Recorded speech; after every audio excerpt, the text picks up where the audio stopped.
you've said that the U.S. should not be self-deterred and that Washington, D.C. should review its one China policy and strategic ambiguity policy toward Taiwan. Is that a change of status quo? Well, I think longstanding United States policy has been to not provoke China with regard to one China policy. In fact, the policy speaks to no unilateral changes in the status quo, right, through military means. But the status quo, frankly, has changed, and Beijing has changed it. And just look at the provocative actions by Beijing over the past 40 years. I mean, just last week, you had dozens of crossings of the median line by Chinese military aircraft. You have over a dozen ships off of Taiwanese waters. That didn't happen 40 years ago.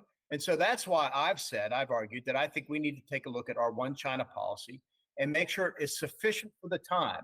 Taiwan is the one to bear the consequences should Washington, D.C. is perceived by China to change its long-held Taiwan policy.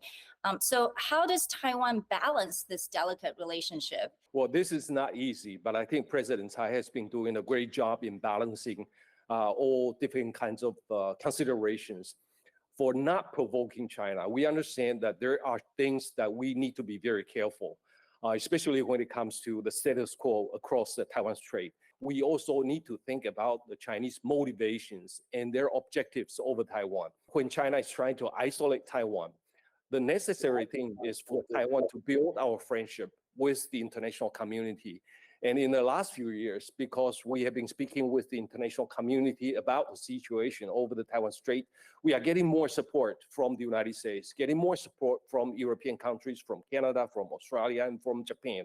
And all these are very important elements of deterrence against China. But at the same time, these should not be considered as provocation because these are just building friendship.